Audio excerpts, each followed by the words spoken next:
Hello, everybody, and welcome to Vaidya's Chess Hub. This is the seventh part of the Checkmate Patterns series, and in this pattern as well, we will look at the four different types of checkmate patterns. The names of those patterns are mentioned on the screen. They will be Mayet's Mate, Morphy's Mate, Opera Mate, and the Pillsbury Mate. All of these are big names, as you already know. Paul Morphy, Harry Nelson Pillsbury, they were the great attacking players. So let us look at these four patterns. There is a relation between the Mayet's Mate and Opera Mate. I guess you are familiar with Opera Mate already. We have seen one game. I have already taken a lecture on it actually. So we will look at that. And there is also quite a similarity between the Morpheus Mate and Pillsbury's Mate as well, as we will see. Actually, when if you compare the corner mate and the Anastasia mate, let's say, the functions of the pieces are reversed. So in the corner mate, the knight checkmates the king while the rook controls the escape square. While in Anastasia's mate, knight controls the escape squares while the rook checks the king.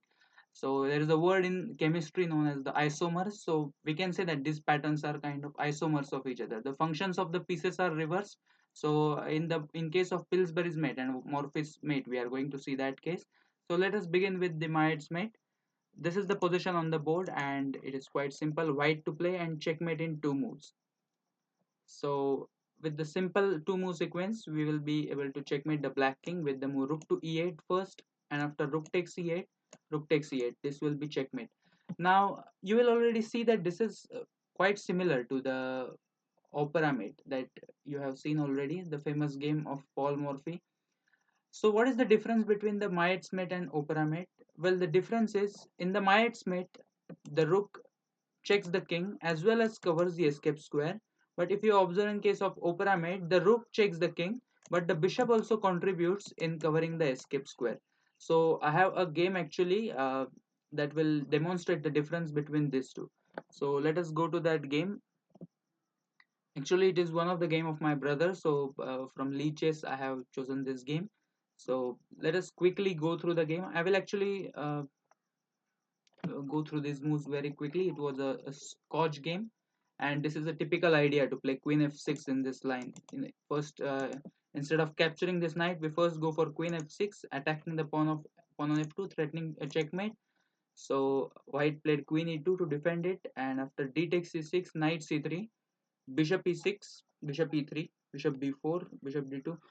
Both the sides are still developing, so some kind of back and forth move happened there, and after finally long castle. Queen takes F2. The pawn was blundered here. Queen D3.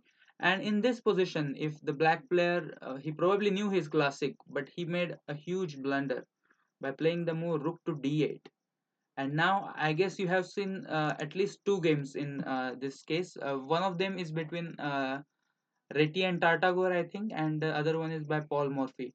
And you will see the sequence that leads to checkmate here. This game I have particularly chosen because this will demonstrate the difference between the Mayet's mate and the Opera mate. So it is white to move and win. You can pause the video and have a think. Yes, we play the move queen takes d8, sacrificing the queen. This idea is typical, and king takes d8 is followed by the most powerful weapon in chess, which is the double check. So bishop to g5 check. And now this example will show us the difference that there are two possibilities, king e8 and king c8. And now you can already see that after king c8, rook d8 is the Mayet's mate because the bishop controls the rook. So bishop covers the rook, so rook can't be taken. But the rook only checks the king and covers the escape square. Hence it is a Mayet's mate. And if the king had gone to e8, then we would have rook d8. But this is Opera mate because the bishop protects the rook in this case as well. But if you see, bishop also covers this escape square. So when the bishop has a dual function of both protecting the rook as well as covering the escape square, we call it Opera mate. Otherwise we will call it a Mayet mate, as in this case. So I hope the difference is now pretty clear. So let us move on to the next example of the Mayet's mate. Okay, this game actually I will show from the beginning. So e4, e5, knight f3, knight c6, and d4. We once again have a Scotch game. It's quite typical for the Scotch game to have it has the attacking potential because white can sometimes castle long and create some imbalance, and that's what happened in this game. So Even though white did not castle long, but still we got a position. After queen e7, castles, queen takes e5, rook e1, knight e4 is the only move to get out of this pin. And after bishop takes e4, you can already see that d takes e4 is not possible because it will lead to the Opera Mate with the move queen d8 and it would be checkmate. So after bishop takes e4, black took the other bishop on g5, and now you can already think from white side how white managed to finish off black here with a nice combination. So obviously there is going to be a bishop move that is going to cause some damage to this king with the help of the discovered attack, the discovered check rather. So bishop takes d5 check was played, bishop e7, bishop takes c6, so this bishop goes on hunting the pawns, and after king f8, you can think here, you can pause the video and think it is white to move and win. We have already covered the concept of the Mayet's mate, so it should be easy. Yes, we play the move queen d8 check as it was played in the game, and after bishop takes d8, rook e8 is a checkmate.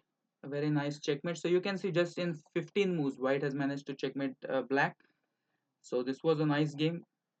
Just out of the opening, if we just have to conclude this, the black went on this mission of playing queen e7, queen e5, and then he was moving the same pieces again. Then that cost him the game, and white's activity in this game was tremendous. So that led to the victory as the king did not manage to castle, and finally we had a checkmate.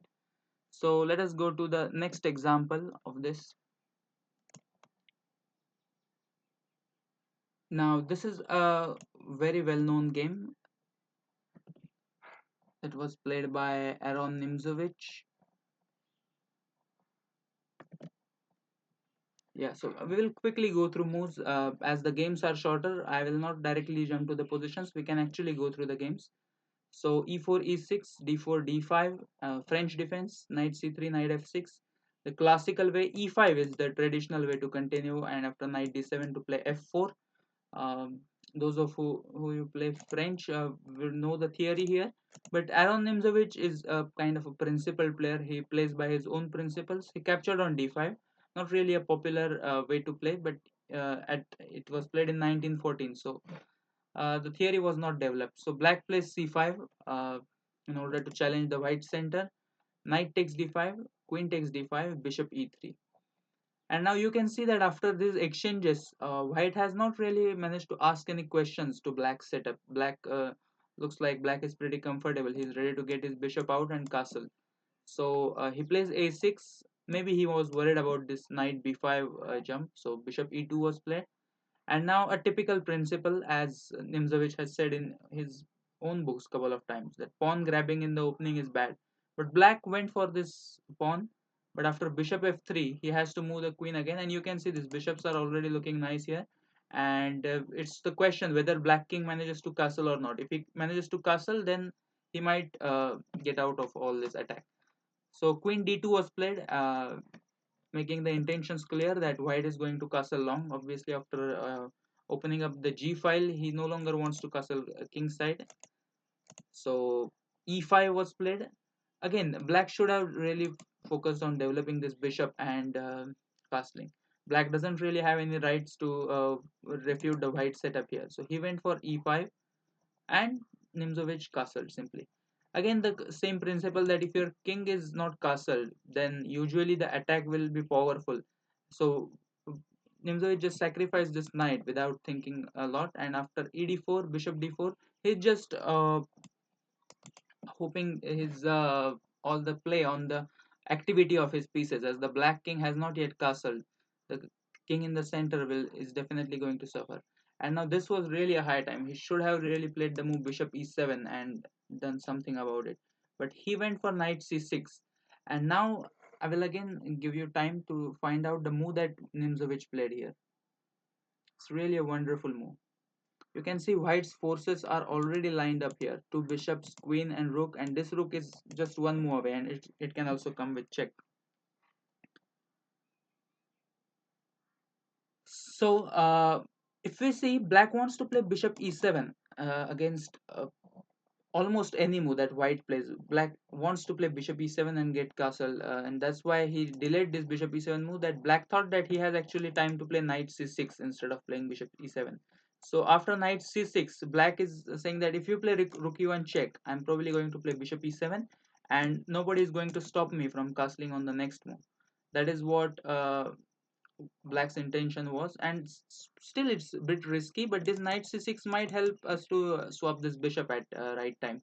So you have to be active at this point, and white found the fantastic move here, bishop to f6.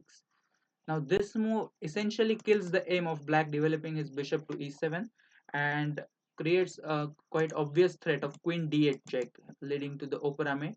So in the game, queen takes f6 was played, after which rook h e1. So if you play bishop e7 here, then it's a forced checkmate again. I would actually give you a time to think about this. After bishop e7, how are we going to checkmate the black king? White to play and win.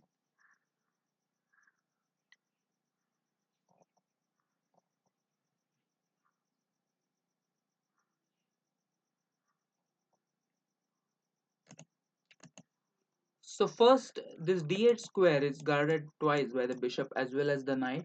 So we first play bishop takes c6 check, removing the one of the defender of the d8 square, and after b takes c6, we go for this queen d8 again. You can see this pattern numerous times. They are always merge into each other. This Oprah mate, Mayet mate, and the Morphy and Pillsbury mate as well. I would say that they always merge into each other. Depends on what black plays, but the more the patterns you know, the more you will be able to calculate it quickly. So queen d8, for the player who knows the Opera Mate, will come quite naturally, as after bishop take d8, rook take d8, it leads to checkmate. Now this is the example of Opera Mate in this case, since the bishop is guarding the e7 square in this case. So bishop e7 is not possible after this fantastic move bishop f6. So in the game, queen takes f6 was played, and of course the game continues with rook h e1 check, and after bishop e7, the theme is similar to the last one. We first play bishop takes c6 check. Actually, there is a quite a nice point that in this position, instead of bishop e7, if black had played bishop e6, that would be quite a nice checkmate. It's white to move and win. You can see how much danger the black king is in, so it's just not possible for him to develop at this point. Even both the bishop moves loses, bishop e6 also loses quite nicely to the queen d7, and it's checkmate. So it doesn't have to be Opera Mate or Mayet's Mate. It can be some other pattern when the other bishop blocks in. So in the game, bishop e7 was played. So bishop takes c6, and the move king f8 was played. As after b takes c6, again we would have the checkmate with the move queen d8. Now this shows the example of the exploiting the pin. Basically, both the move bishop e6 and this example, both of them are the cases of exploiting the pin along the e file. So after bishop takes c6, king f8 was played, and now we already know the Mayet's mate pattern. So it is white to move and win again. You can pause the video and think.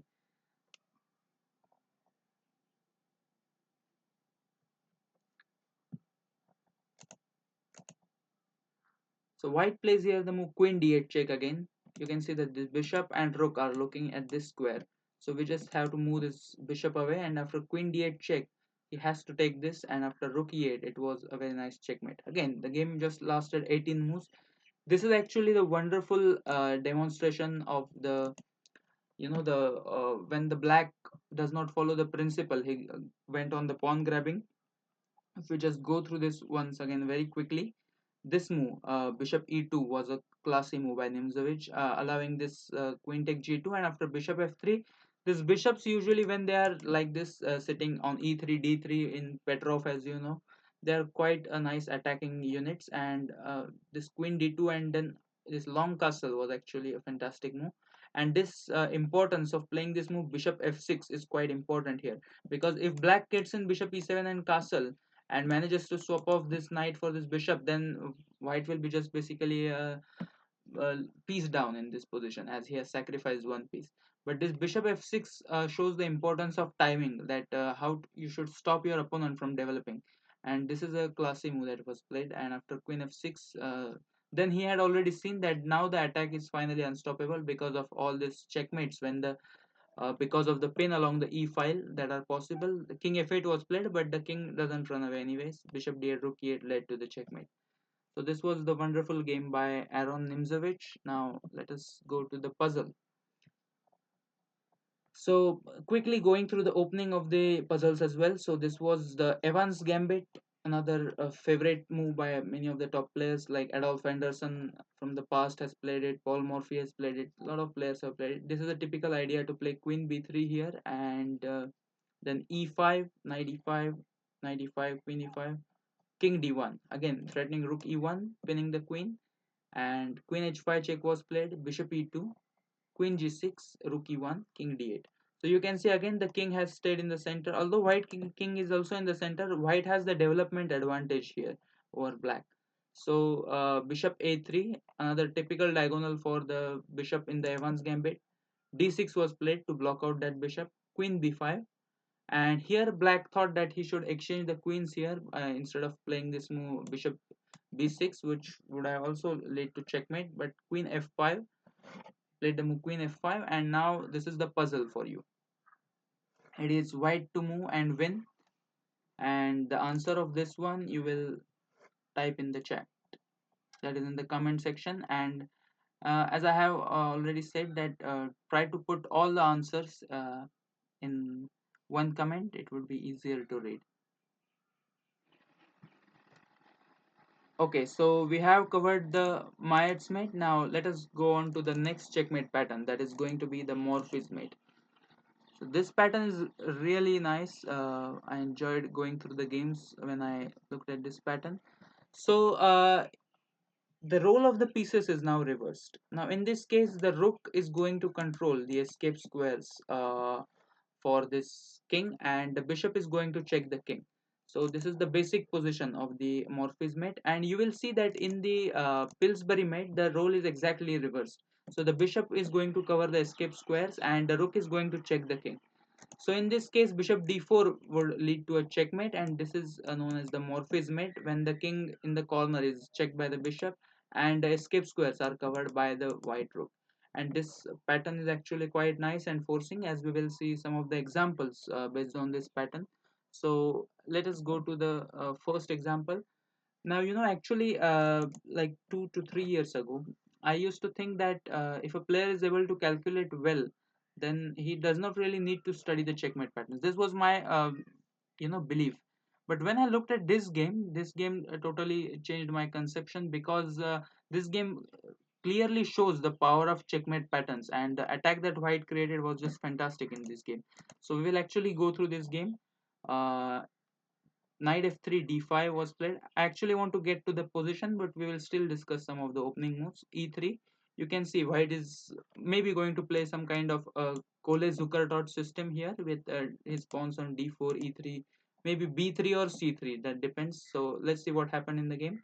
Knight c3 was played, so quite an unorthodox opening actually already.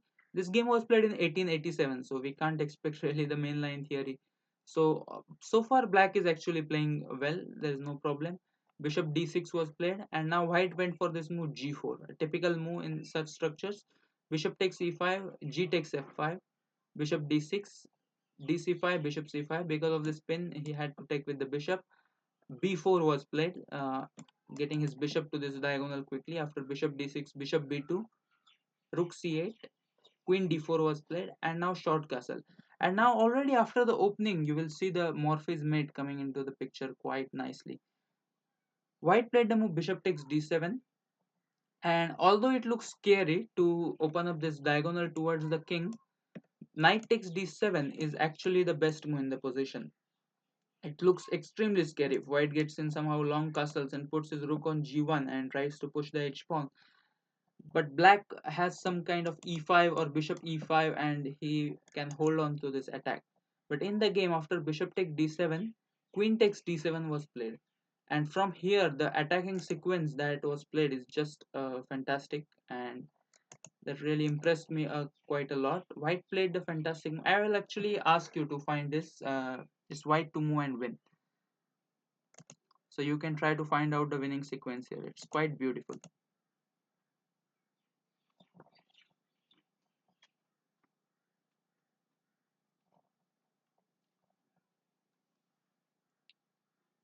So white found this fantastic move, knight takes d5.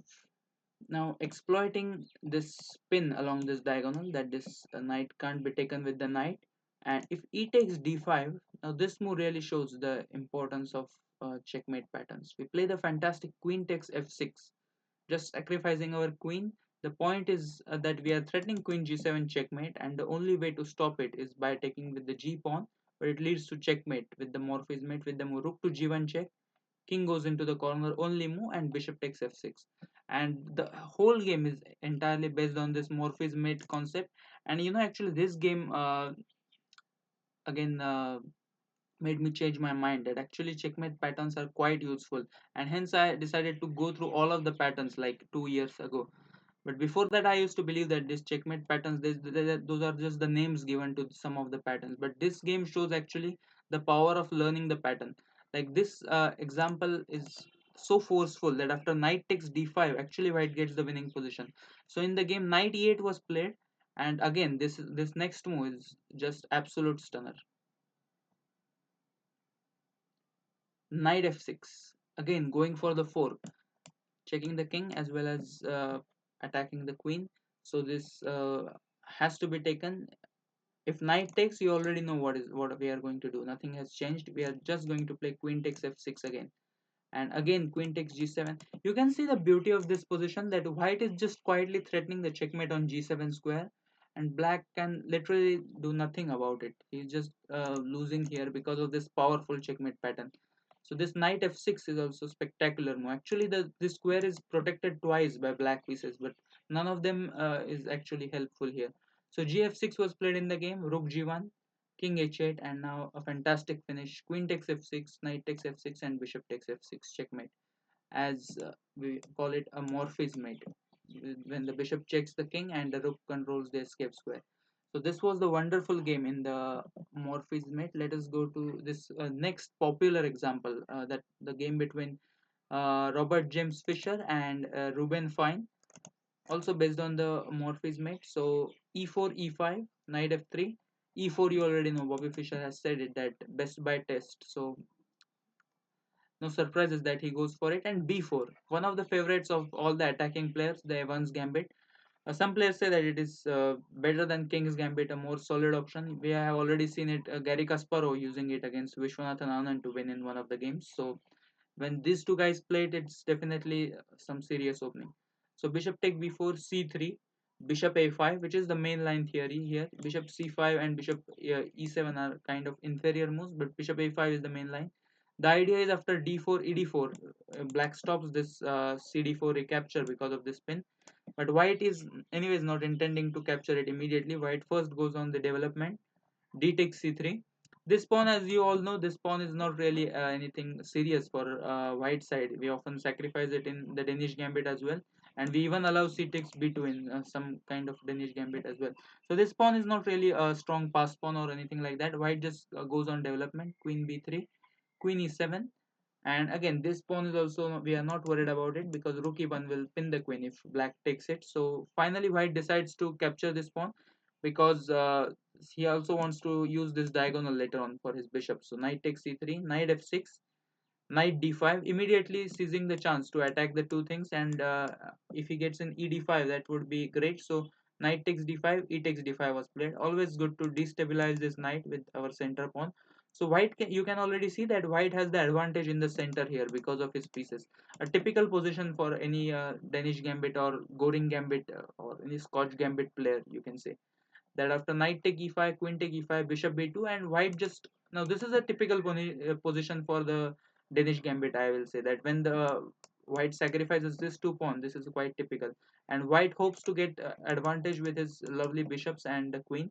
So queen g5 was played, and Bobby Fischer is obviously a very attacking player, and he immediately goes for the kill with the move h4. He's not worried about this pawn hanging. He just wants to attack with his pieces. So queen takes h4 was played. Um, then bishop takes g7. Now he made sure that with this move h4 and bishop takes g7, black won't be able to castle king side. So rook g8 was played, and now an elegant finish. Bobby Fischer must have seen this way back when he played, actually before h4. I will say also say that he must have seen it. Now rook to e1 check, it doesn't really matter which rook you check with. Rook e1 check, only move is king d8. And now I will again ask you to pause the video and think, what is the quiet and elegant move that was played by Bobby Fischer here? Now this is the another way to checkmate the king. Like there are always two ways. One is the, we call it the sack mate approach, when we sacrifice the pieces to open up the king and something like that. But this is the quiet and elegant way to finish the opponent, and which also most players likes. I also like it when there's a positional solution to the problem. This is one of those cases.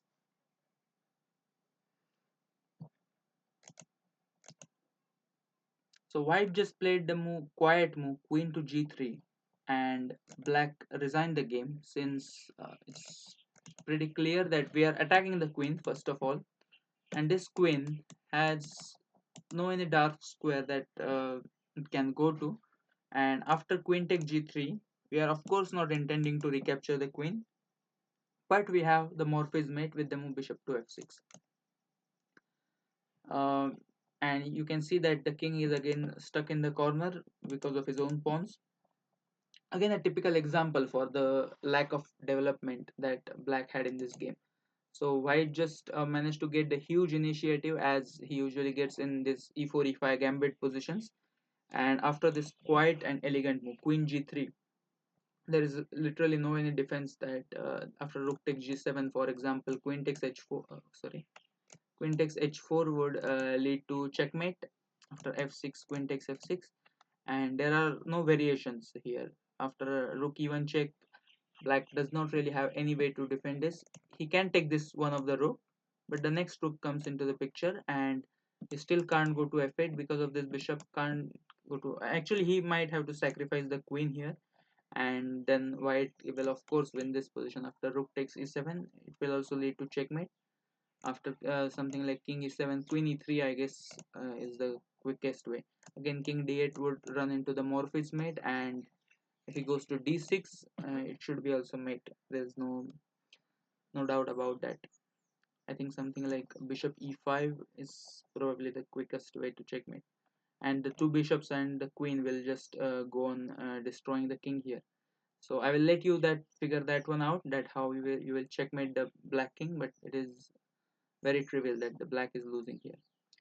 Okay, so this was the wonderful example from the game of Robert James Fisher, Bobby Fischer as we call him. The quiet and deadly queen g3 led to resignation. His opponent was Ruben Fine. This was played in New York, USA, 1963. So a very popular example. Now it's the time for the puzzle. So we will go to the puzzle now. Another game of Nimzovich. Quickly going through the opening, this was a Karokan, and one of my favorite systems from black side. And black managed to get a quite comfortable position, I will say, from the Karokan, but later on, white created a nice attack with his bishop and queen. And in this position, after rook d8, white sacrificed his exchange with the move rook takes d6, rook takes d6, because he had a fantastic move in the mind. Now it is white to move and win, and this is our puzzle number 2 for today. So it is white to move and win. You can pause the video and think, and the answer of this one also you will type in the chat.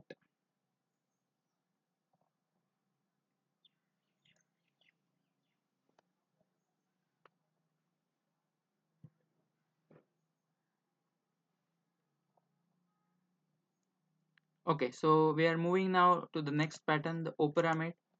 Now this pattern is, I guess, mostly studied by most of you, but still, I will go through the game that was played and the name was given to this particular pattern, the Oprah Mate. You all have seen this game. I guess we have already discussed this game in the hub as well. But for them, if there are any new students, then for them, I will just quickly go through this game. A classic game to show all the basically those who are starting out the importance of lead in development. So d4, bishop g4, you all know this game. Bishop g4, d takes e5. Now bishop take f3 is important because after d takes e5, queen takes d8, king takes d8, and knight takes e5. White would win a pawn, attack this bishop, and also threaten this, and then white will be better here with the extra pawn. So hence black decided to capture this first, and after d take e5, bishop c4. I'll just go through it very quickly because it's the game I think you all must know. So bishop c4 threatened the mate, knight f6, queen b3, queen e7 was played with the idea to exchange the queens with the move queen b4 check. Knight c3 exactly stopped it, and after c6, bishop to g5, introducing a pin. Actually, it's a very good demonstration for the starting players to explain the importance of pin. And after b5, white went for this sacrifice, and after bishop take b5, knight b d7, long castle, and after rook d8, white wants to bring his another rook into the game, and he sees that his these two pieces are really not coming into the game, so he does not hesitate to sacrifice the exchange and then brings the final piece into the attack. And it's always the number of attacking units versus the number of the defending pieces. So if you see, the attackers are just too much in number for black to handle. So black thought that he might as well exchange the queens here, so offered a queen trade. White did not have any of those intentions, and he saw a forced win in this sequence. So bishop takes d7. If you take with the queen, the rook can take the queen, and after knight take d7. This is the example. Those of who you know will know, but the new ones, I think you can solve this one. You can pause the video. White to move and win. And this is the first position in the Oprah Mate. And after this game, this pattern was named as Oprah Mate actually, because Paul Morphy was playing against the two players. This is from Paris, 1858. So queen b8 is the move here, of course, and after knight takes b8, rook d8. This is the classic checkmate with the bishop and rook again, and you will see that the bishop is covering the e7 square, and that's why we call it the Oprah Mate. So let us look at some of other example. Another example that is quite popular for this game is, I guess, discussed to you once, but I don't think I have shown this game, but you probably will know it, but I will try to cover it in detail here as well.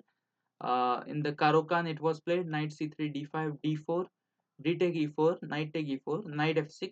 This is a common move, and nowadays player go for knight takes f6, e takes f6, and this kind of structures. But queen d3 was played by the player who was playing with the white pieces. And now black thought that he will be creative here, and he played the move e5, challenging the center. And after giving away the pawn, his intention was to play queen a5 check, bishop d2, and queen takes e5.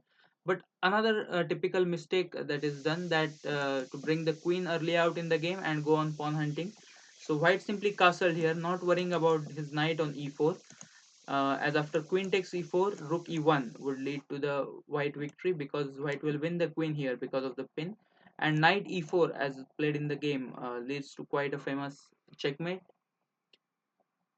Queen d8 check, king takes d8, and then white plays this spectacular move, bishop g5, a double check. A double check is the most powerful weapon in the chess, as the king has to move when it's a double check. The blocking the check or killing the piece that gives the check does not really work, because the two pieces are checking the king from two different directions. So only you have to move the king, and king e8 would lead to the Oprah Mate again with the move rook to d8, and it's a typical Oprah Mate. And the move king to c7 would lead to bishop d8, and it's a checkmate again. I think this we can call it diagonal corridor mate. When there is this bishop to d8 that covers the escape squares as well as check the kings, and the rook controls this bishop. So a typical example of Oprah Mate. So these two examples are pretty known to you. So let us try to go through some other examples as well.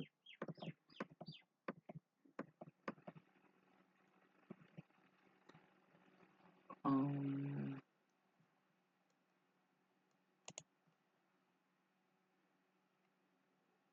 just a minute.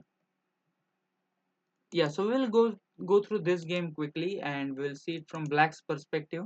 So e4, e5, and bishop c4 was played. The bishop's opening, knight f6, knight c3.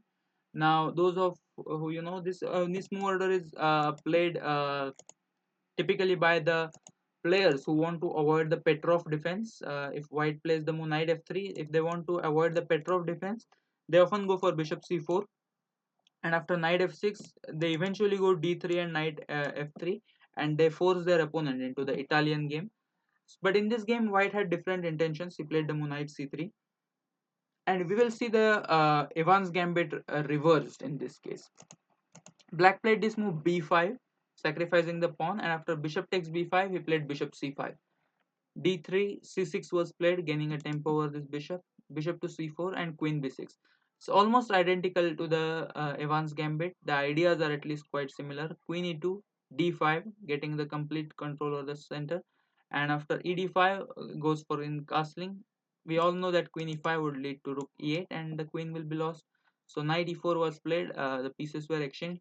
Very often white has this psychology where he wants to exchange a lot of pieces uh, when he has grabbed already a pawn in the position. But we know from the games of the Danish Gambit and the Scotch Gambit that usually, even though we exchange few pieces, the rest of the pieces sometimes turn out to be the dangerous. And bishop to f2, as we know, what remains on the board matters instead of what has left the board. So bishop take f2 was played. A nice tactic here to win back the piece with the queen b4 and queen takes c4, and then queen f3 was played, and now immediately going for the assault with the f5, bringing the rook into the game by opening up the f file. So e f5, bishop f5 was played, and in this position queen b3 was played.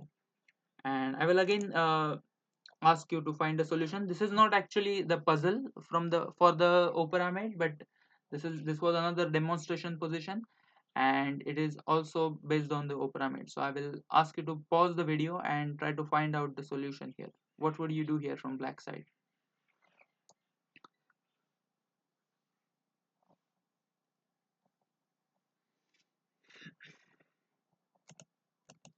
Yes, we go for the spectacular finish again. You can see whenever there is a potential of double check, you should always check this queen sacrifice, and that was played here as well.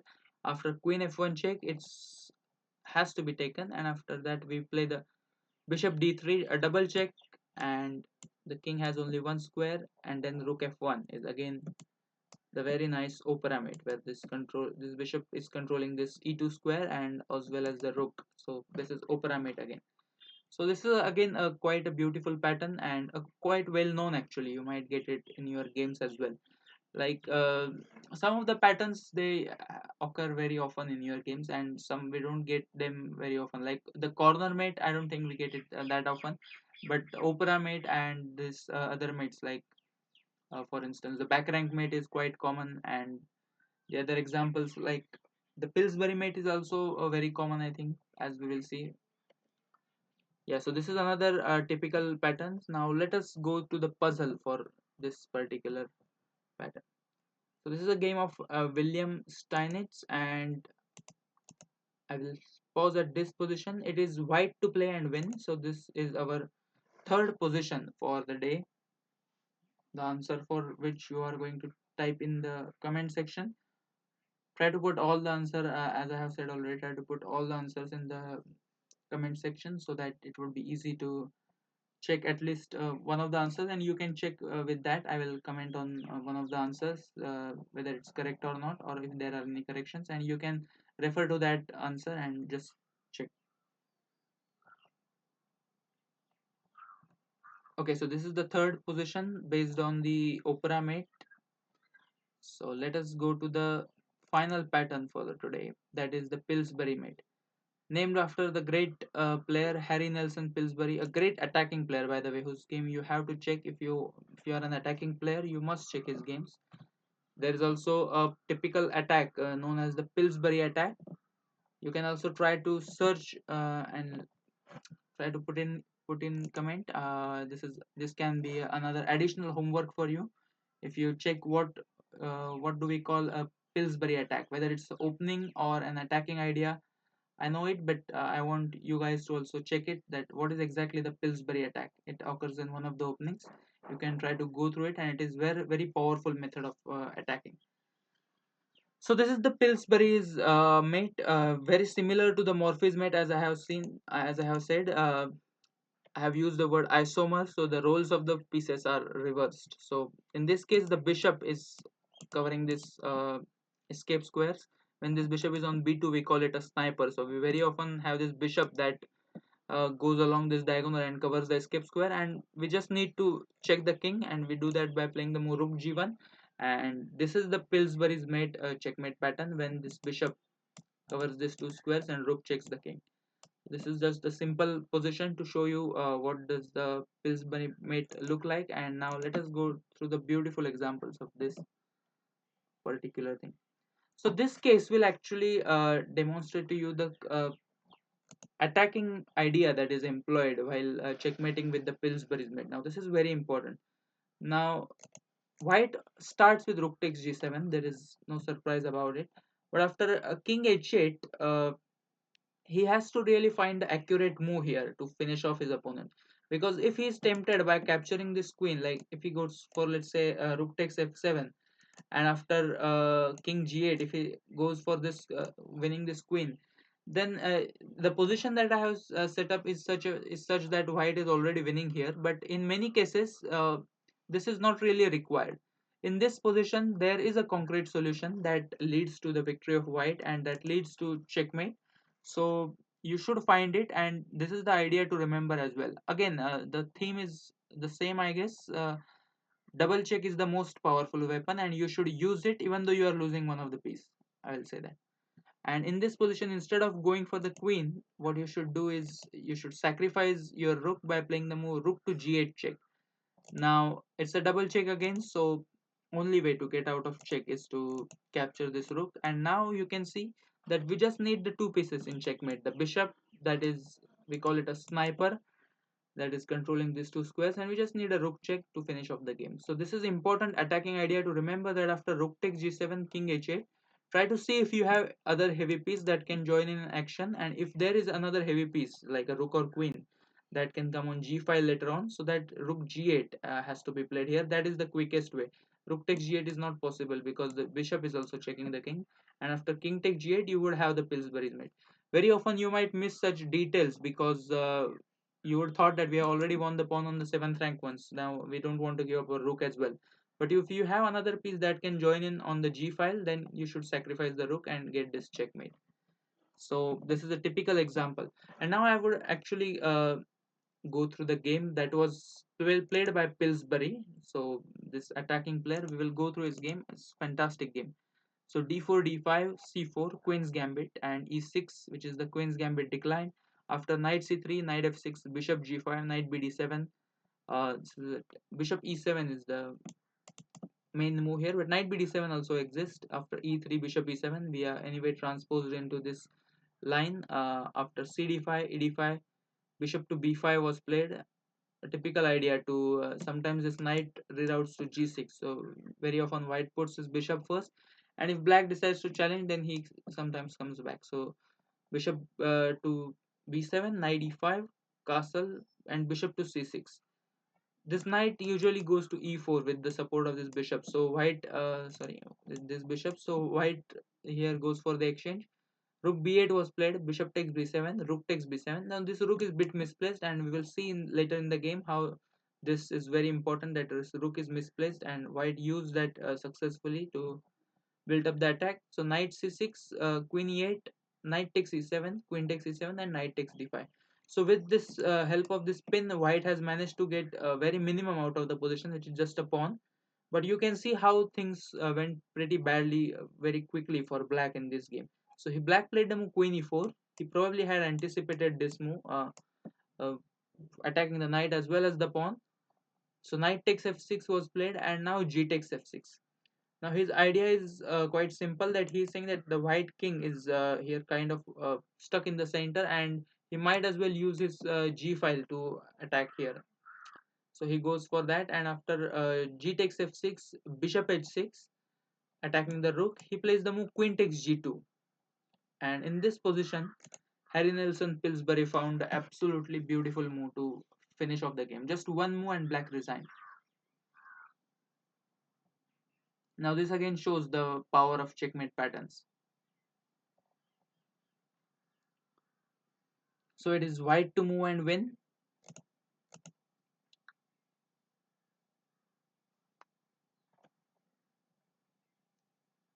White played the fantastic move, queen to f3, after which black resigned the game. Since this queen is attacking the queen as well as attacking the rook, he's protecting the queen on h1.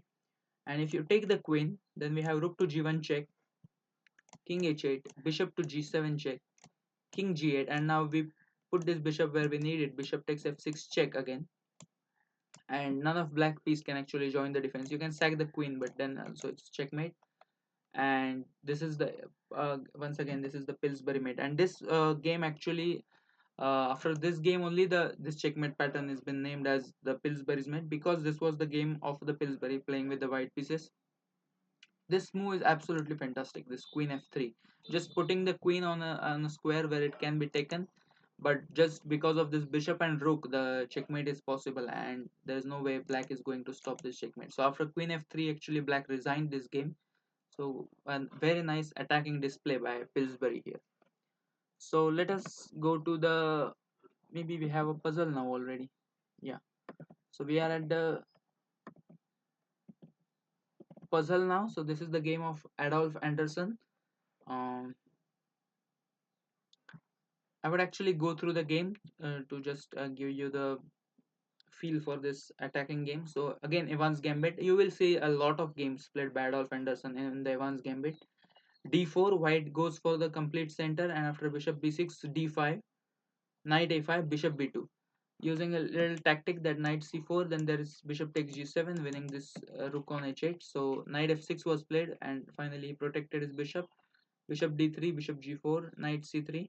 Actually, I like black position at this point, and black is playing perfectly. This all is also fine for black, but after cd5, king h1, here black went wrong. Here black played this move knight c4, and he's basically saying white that your attack on the king side is not at all powerful. He should probably, I think, should have played d takes e4, or maybe he should have done something to block out this diagonal. Maybe some move like d4 is also can be considered. But he played knight c4, and now white went for rook g1, immediately going for the attack. Queen take g7 is a checkmate threat. Knight e8, and this is the last puzzle for today, I think. This is white to move and win. And this is our fourth puzzle, and the answer for which you are going to type in the chat. White to move and win.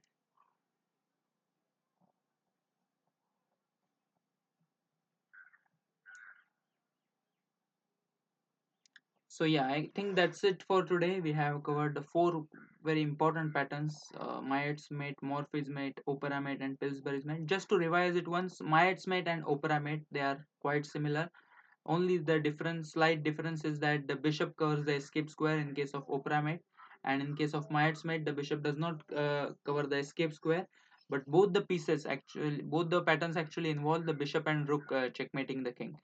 And the Morpheus Mate and Pillsbury's Mate is exactly same as well, but the roles of the pieces is different. So the bishop checks the king in the Morpheus Mate, and the rook covers the escape square, as you may recall the examples that we have seen, the game of Fisher and so on. And in the Pillsbury's Mate, the bishop covers the escape square and the rook checks the king, as we have seen this fantastic Queen f3 from the game of Harry Nelson Pillsbury. So that's it for today. See you in the next video. Bye bye. Thank you.